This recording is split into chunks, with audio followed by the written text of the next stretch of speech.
Hello friends, welcome to Xmart study 2.0 YouTube channel. साथियों, आज बहुत ही इंपॉर्टेंट टॉपिक करेंगे, खेल तथा खेलने का स्थान तथा खिलाड़ियों की संख्या। हर एग्जाम में 2 या 3 क्वेश्चन इस टॉपिक से पूछा जाता ही जाता है। तो आज का ये क्लास आपके लिए बहुत ज़्यादा इंपॉर्टेंट होने वाला है। अगर आप किसी भी गवर्नमेंट एग्जाम की तैयारी कर रहे हैं तो चाहे वो साथियों एसएससी का कोई एग्जाम हो, रेलवे का कोई एग्जाम हो, पटवारी, स्टेट पीसीएस, कोई भी पुलिस एग्जाम हो, MP police, Bihar police, UP police, Rajasthan police, Delhi police, Jharkhand police, इसके अलावा बीपीएससी का 7th फेज का जो शिक्षक भर्ती वाला पेपर अभी होने वाला है, उसमें भी बहुत ज़्यादा इंपॉर्टेंट होगा ये क्लास आपके लिए। इसके अलावा साथियों आर्मी, जीडी, नेवी, आप किसी भी गवर्नमेंट एग्जाम की तैयारी कर रहे हैं, सभी के लिए हेल्पफुल टॉपिक है। तो बिना देरी किए हम लोग क्लास में आगे बढ़ेंगे। आप सभी साथियों से रिक्वेस्ट है, क्लास को एक लाइक जरूर कर दीजिएगा, क्योंकि साथियों आपकी एक लाइक से हमें मोटिवेशन मिलता है। और देखिए, इस क्लास को अपने सभी दोस्तों के साथ जरूर शेयर करिएगा। आप में से कोई भी साथी नए हैं तो चैनल सब्सक्राइब करके बेल आइकन ऑन कर लीजिएगा। चैनल के अंदर जाइएगा तो बहुत सारे इंपॉर्टेंट क्लासेस, बहुत सारे इंपॉर्टेंट टॉपिक मैंने करवाए हैं, आप लोग देख लीजिएगा। चलिए तो शुरू करेंगे। और आज की क्लास का पहला क्वेश्चन है, खो खो में कितने खिलाड़ी एक टीम में होते हैं। यानी ये खो खो खेल देखिएगा इस प्रकार से खेला जाता है साथियों। हर एक क्वेश्चन में मैंने फोटो ऐड किया है ताकि आपको समझने में आसानी हो। तो खो खो इस कबड्डी टाइप का एक खेल होता है और इसमें एक पक्ष में 9 खिलाड़ी खेलते हैं। यानी दोनों पक्ष मिला के 18 खिलाड़ी और एक पक्ष में खिलाड़ियों की संख्या होती है 9। तो याद रखिएगा 9। चलिए इसके बारे में जान लेते हैं। तो देखिए, खो खो खेल का जो खेल परिसर होता है उसका नाम है कोर्ट। ये पूछा जाता है, खेल परिसर के नाम हर एग्जाम में पूछा जाता है। तो खो खो खेल का खेल परिसर यानी जहां पर खेला जाता है, ठीक है, तो उस खेल परिसर को हम कहते हैं कोर्ट, याद रखिएगा। और देखिए, खो खो का क्रीड़ा क्षेत्र आयताकार होता है। यह 27 गुना 16 मीटर होता है, आपको याद रखना है। मैदान का आकार जो होता है खो खो परिसर का, वो साथियों 27 गुने 16 मीटर का होता है, ये आपको याद रखना है। चलिए अगला क्वेश्चन है वाटर पोलो। देखिए, वाटर पोलो में एक पक्ष में खिलाड़ियों की संख्या कितनी होती है। तो याद रखिएगा 7 खिलाड़ी, ठीक है। Option number C correct answer होगा। देखिए, कबड्डी और वाटर पोलो में एक पक्ष में खिलाड़ियों की संख्या 7 होती है। वाटर पोलो जो कि पानी के अंदर खेला जाता है, देख सकते हैं मैंने यहाँ फोटो लगा दिया है, इस प्रकार का वाटर पोलो खेला जाता है, ठीक है। चलिए, वाटर पोलो के खेल परिसर का जो नाम है वो साथियों देखिए, पानी के अंदर बना एक पुल। देखिए, पानी के अंदर एक पुल टाइप का बना होता है, ठीक है। तो याद रखना, पानी के अंदर बना पुल, ये वाटर पोलो के खेल परिसर का नाम है। अगला क्वेश्चन है, एक पोलो टीम में कितने खिलाड़ी होते हैं। तो देखिए, एक पोलो टीम में खिलाड़ियों की संख्या कितनी होती है। साथियों याद रखिएगा 4 खिलाड़ी होते हैं। देखो, पोलो इस प्रकार से खेला जाता है, ठीक है। घोड़े पर बैठकर भी खेला जाता है, बिना घोड़े का भी खेला जाता है, ये आपको याद रखना है। चलिए पोलो खेल के बारे में जान लेते हैं। तो देखिए, पोलो खेल का जो खेल परिसर होता है उसे बोलते हैं फील्ड। क्या बोलते हैं? फील्ड बोलते हैं। देखिए, पोलो का जो ग्राउंड होता है वो साथियों 145 मीटर चौड़ा होता है और 275 मीटर ये लंबा होता है, याद रखिएगा। चलिए अगला क्वेश्चन है बेसबॉल। तो बेसबॉल में प्रत्येक पक्ष में खिलाड़ियों की संख्या कितनी होती है। तो याद रखिएगा 9 खिलाड़ी होते हैं, ठीक है। बेसबॉल में कितने खिलाड़ी होते हैं? तो 9 खिलाड़ी होते हैं। और मैंने किसमें बताया था 9 खिलाड़ी? तो खो खो में, याद रखिए, खो खो और बेसबॉल इन दोनों ही खेल में खिलाड़ियों की संख्या 9 होता है। और देखिए, ये क्रिकेट टाइप का आपको दिख रहा है, लेकिन ये क्रिकेट नहीं है, बस उसी तरह से ये खेला जाता है बेसबॉल, ठीक है। इसमें भी 9 खिलाड़ी होते हैं। चलिए इसके बारे में जान लेते हैं। तो देखिए, बेसबॉल का जो खेल का परिसर होता है उसका नाम होता है डायमंड। क्या होता है? डायमंड, याद रखिएगा। खो खो खेल का खेल परिसर का नाम होता है डायमंड। और देखिए, इसमें बेस जो होता है, प्रत्येक बेस वो 27.50 मीटर कर्ण की दूरी जो होती है, इसका बेस होता है 27.50 मीटर और कर्ण की दूरी होती है 116.50 मीटर, याद रखिएगा, ठीक है। चलिएगा क्वेश्चन नंबर 5, वॉलीबॉल की प्रत्येक टीम में खिलाड़ियों की संख्या क्या होती है। तो देखिए, वॉलीबॉल का जो खेल होता है उसमें प्रत्येक टीम में खिलाड़ियों की संख्या होता है 6, याद रखिएगा 6। वॉलीबॉल इस टाइप से खेला जाता है, आपने जरूर खेला होगा वॉलीबॉल कभी ना कभी, है ना। तो देखिए, वॉलीबॉल के बारे में अगर जाने तो खेल परिसर का नाम कोर्ट ही होता है वॉलीबॉल का। और नियम अनुसार वॉलीबॉल का जो कोर्ट होता है वो साथियों 18 मीटर लंबा यानी 59 फीट लंबा और 9 मीटर चौड़ा यानी 29.5 फीट ये चौड़ा होता है, ये आपको याद रखना है। अगला क्वेश्चन है, बास्केटबॉल के खेल में दोनों ओर कितने कितने खिलाड़ी होते हैं? तो देखिए बास्केटबॉल का जो खेल होता है इसमें दोनों ओर कितने कितने खिलाड़ी होते हैं? तो याद रखिएगा 5-5 खिलाड़ी, एक साइड 5 और दूसरे साइड 5। और बास्केटबॉल इस टाइप से खेला जाता है, एक बास्केट होता है, यहाँ पर इस बॉल को जो है डालना होता है, ठीक है। देखिए खेल परिसर की अगर नाम देखिए साथियों, बास्केटबॉल का जो खेल परिसर होता है उसका नाम क्या है? तो बास्केटबॉल कोर्ट।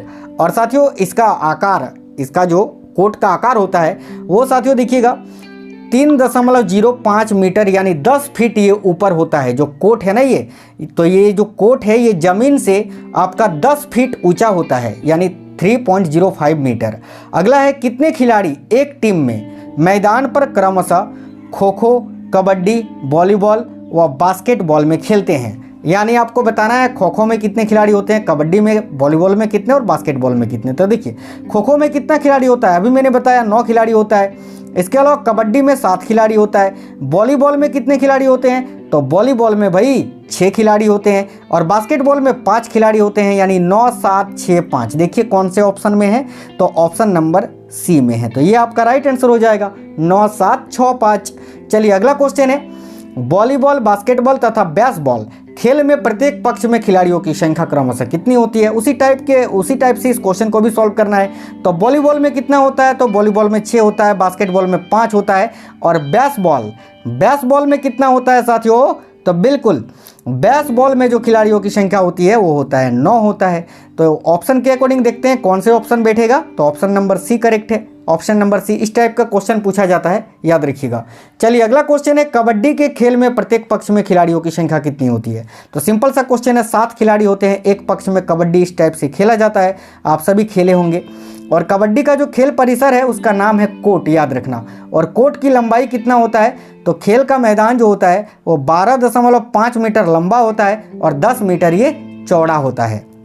अगला क्वेश्चन है, किस समूह के खेलों में प्रत्येक पक्ष में 7 खिलाड़ी होते हैं? आपको चुनना है ऑप्शन में से कि कौन सा वो खेल है जिसमें प्रत्येक पक्ष में 7-7 खिलाड़ी हैं। तो अभी मैंने आपको बताया कि वाटर पोलो में 7 खिलाड़ी होता है, कबड्डी में 7 खिलाड़ी होता है। तो ऑप्शन नंबर सी करेक्ट हो जाएगा। अगला क्वेश्चन है, निम्नलिखित में से किस खेल को प्रत्येक पक्ष की टीम में 11 खिलाड़ी नहीं होते हैं? यानी इनमें से कौन सा खेल है जिसके प्रत्येक पक्ष में खिलाड़ियों की संख्या 11 नहीं होती है? तो देखिए क्रिकेट में भी 11 खिलाड़ी होते हैं, खो खो में भी देखिए माफ करना, खो खो में मैंने अभी बताया आपको 9 खिलाड़ी होता है ना। तो देखिए हॉकी में 11 होता है और फुटबॉल में 11 होता है, बच के रह गया खो खो।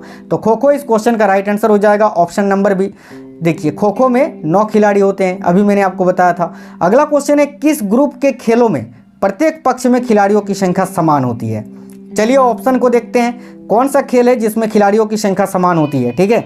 तो देखिए पोलो और वाटर पोलो नहीं, यहाँ पर तो 4 होता है पोलो में, वाटर पोलो में 7 होता है, यहाँ तो समान नहीं है। बास्केटबॉल और वॉलीबॉल, बास्केटबॉल में 5 होता है, वॉलीबॉल में 6 होता है, ये भी नहीं है। बेसबॉल और खो खो, तो बेसबॉल में भी 9 होता है और खो खो में भी 9 होता है, बिल्कुल ये सही है। तो ऑप्शन नंबर सी इस क्वेश्चन का करेक्ट आंसर हो जाएगा। फुटबॉल और रग्बी फुटबॉल भी नहीं आएगा क्योंकि फुटबॉल में 11 खिलाड़ी होता है और रग्बी फुटबॉल में 15 खिलाड़ी होता है, याद रखना। चलिए अगला क्वेश्चन है, किस ग्रुप के खेलों में प्रत्येक पक्ष में खिलाड़ियों की संख्या 7 होती है? तो देखिए चलिए देखते हैं। तो यहाँ पर साथियों आपका राइट आंसर हो जाएगा ऑप्शन नंबर सी, कबड्डी और नेट बॉल। कबड्डी में भी 7 खिलाड़ी होता है और नेट बॉल में भी 7 खिलाड़ी होता है, याद रखना, ठीक है। तो यहाँ पर एक नया चीज आपको जानना है कि नेट बॉल में खिलाड़ियों की संख्या होती है 7।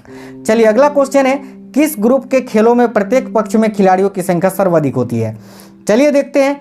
तो भाई देखिए यहाँ पर अगर बात करें साथियों तो रग्बी फुटबॉल, मैंने आपको बताया रग्बी फुटबॉल में खिलाड़ियों की संख्या 15 होती है। तो यही आपका राइट आंसर हो जाएगा, ऑप्शन नंबर बी। और रग्बी फुटबॉल इस टाइप से खेला जाता है, एक इस टाइप का फुटबॉल होता है, गोल नहीं होता है वो, इस टाइप का होता है, उसको लेकर भागा जाता है, ठीक है। चलिए अगला क्वेश्चन है, निम्नलिखित में से किस खेल की टीम में महिला एवं पुरुष दोनों खिलाड़ी होते हैं? तो कौन सा वो खेल है जिसमें महिला और पुरुष दोनों ही एक टीम में होते हैं भाई? तो देखिए इस क्वेश्चन का करेक्ट आंसर हो जाएगा साथियों, ऑप्शन नंबर 1, कार्फ बॉल। कार्फ बॉल इस टाइप से खेला जाता है, आप लोग देख सकते हैं कुछ बास्केटबॉल टाइप का है, लेकिन ये बास्केटबॉल नहीं है, ये कार्फ बॉल है, ठीक है, देख सकते हैं आप लोग फोटो, ठीक है। चलिए तो कार्फ बॉल की बात करें तो कार्फ बॉल वह खेल है जो बास्केटबॉल या नेट बॉल के समान होता है। और याद रखना इसमें खिलाड़ियों की संख्या देखिए प्रति पक्ष में 8 खिलाड़ी होते हैं साथियों, 4 पुरुष और 4 महिला, एक टीम में 8 खिलाड़ी, उसमें से 4 पुरुष और 4 महिला खिलाड़ी, याद रखना। चलिए अगला क्वेश्चन है, रग्बी फुटबॉल में प्रत्येक पक्ष में कितने खिलाड़ी होते हैं? तो अभी मैंने आपको बताया साथियों कि 15 खिलाड़ी होते हैं। और इसका जो खेल परिसर होता है ना रग्बी फुटबॉल का, उसको बोलते हैं पिच। पिच है ना, पिच याद रखना साथियों, पिच। जिस तरह क्रिकेट का जो खेल परिसर होता है उसका नाम होता है पिच, उसी प्रकार ये रग्बी फुटबॉल का जो खेल परिसर होता है उसका भी नाम होता है पिच। अगला है, क्रिकेट के आधुनिक संस्करण सुपर मैक्स क्रिकेट में दोनों टीमों को 10 ओवर की एक पारी के लिए कितना समय दिया जाता है? T10 का लीग का नाम आपने सुना होगा, T20 का तो सुना ही है, T10। तो ये जो T10 खेल होता है, इसमें एक टीम को खेलने के लिए कितना समय दिया जाता है? तो याद रखिएगा 45 मिनट का, 45 मिनट्स। ठीक है, अच्छा क्वेश्चन है। अगला क्वेश्चन है, किसी अंतर्राष्ट्रीय फुटबॉल मैच की सामान्य समय अवधि कितनी होती है? तो देखिए किसी अंतर्राष्ट्रीय फुटबॉल मैच की सामान्य समय अवधि जो होती है वो होती है साथियों 90 मिनट का, याद रखना। फुटबॉल इस टाइप से खेला जाता है, आप सभी ने खेला होगा। फुटबॉल का जो खेल परिसर होता है उसका नाम है फील्ड, याद रखना। और फुटबॉल खेल के एक पारी में 11 खिलाड़ी होते हैं। अगला है, किसी अंतर्राष्ट्रीय हॉकी मैच, देखिए किसी अंतर्राष्ट्रीय हॉकी मैच की सामान्य अवधि कितनी होती है? तो हॉकी मैच का होता है 80 मिनट, याद रखना 80 मिनट्स। ठीक है, हॉकी इस प्रकार से खेला जाता है, भारत का राष्ट्रीय खेल है। देखिए हॉकी खेल का जो खेल परिसर है इसका भी नाम है फील्ड और कुल खिलाड़ियों की संख्या 11। अगला है मुक्केबाजी। तो मुक्केबाजी की स्पर्धा में कितने कितने मिनट के 3 राउंड होते हैं? मुक्केबाजी में 3 राउंड होता है, लेकिन कितना कितना मिनट का वो होता है? तो याद रखिएगा साथियों 3-3 मिनट का। ठीक है, और देखिए मुक्केबाजी का जो खेल परिसर है उसका नाम होता है रिंग। ठीक है, रिंग होता है, रिंग। अगला है, निशानेबाजी और तीरंदाजी के खेल परिसर का क्या नाम है? तो निशानेबाजी और तीरंदाजी खेल परिसर का जो नाम है वो है रेंज, याद रखिएगा रेंज होता है। आइए इस चार्ट से खेल परिसर का नाम देखते हैं साथियों। इस चार्ट से हम लोग कुछ खेल परिसर के नाम देखेंगे। इधर आपको खेल के बारे में बताया गया है और खेल परिसर के नाम के बारे में। तो देखिए जैसे कि क्रिकेट और रग्बी फुटबॉल जो होता है इसका खेल परिसर का नाम है पिच। ठीक है, याद रखना। फुटबॉल, हॉकी और पोलो का जो खेल परिसर है उसका नाम है field. Badminton, tennis, netball, kho kho, squash, kabaddi, handball और वॉलीबॉल, ये जो खेल है और इनका जो खेल परिसर है उसका नाम है कोर्ट, याद रखना। अगला है निशानेबाजी और तीरंदाजी। तो निशानेबाजी और तीरंदाजी का जो खेल परिसर है उसका नाम है रेंज। स्केटिंग और मुक्केबाजी का जो खेल परिसर है उसका नाम है रिंग। तैराकी का जो खेल परिसर है साथियों उसका नाम है पूल। टेबल टेनिस का खेल परिसर जो है उसका नाम है बोर्ड, याद रखना। अगला है जूडो, कराटे और ताइक्वांडो का जो खेल परिसर है उसको हम बोलते हैं मैट। अगला है साइकिलिंग। साइकिलिंग का जो खेल परिसर है उसको बेलोड्रोम कहा जाता है। और एथलेटिक्स का जो खेल परिसर होता है उसको ट्रैक कहा जाता है साथियों। बेसबॉल का जो खेल परिसर होता है वो डायमंड कहलाता है, जैसे कि मैंने अभी बताया। और गोल्फ का जो खेल परिसर होता है उसको कोर्स कहा जाता है। आप लोग सभी याद रखना। अगला है घुड़सवारी। घुड़सवारी का जो खेल परिसर होता है उसको एरिना कहा जाता है। बाउल्स का जो खेल परिसर होता है उसको ग्रीन्स कहा जाता है। और बाउलिंग का जो खेल परिसर होता है उसको एली कहा जाता है। इसके अलावा देखिएगा कार्लिस और आइस हॉकी का जो खेल परिसर होता है उसको रिंक कहा जाता है। तो साथियों आई होप आपको आज इस टॉपिक में बहुत ज़्यादा मज़ा आया होगा। और अगर आपको पढ़ने में मज़ा आया है तो क्लास को एक लाइक कर देना और अपने सभी दोस्तों के साथ क्लास को शेयर करना। आप में से कोई भी साथी नए हैं चैनल सब्सक्राइब करके बेल आइकन को ऑन कर लीजिएगा। साथियों चैनल के अंदर बहुत इंपॉर्टेंट टॉपिक मैंने करवाए हैं, मैराथन क्लासेस भर कर करवाए हैं। आप लोग जाइए चैनल के अंदर और क्लासेस को देखिए और अपनी एक सीट पक्की करिए जिस भी कॉम्पिटिटिव एग्जाम्स की आप तैयारी कर रहे हो। तो मिलेंगे अगले वीडियो में, तब तक के लिए ऑल द बेस्ट। जय हिंद साथियों, वंदे मातरम।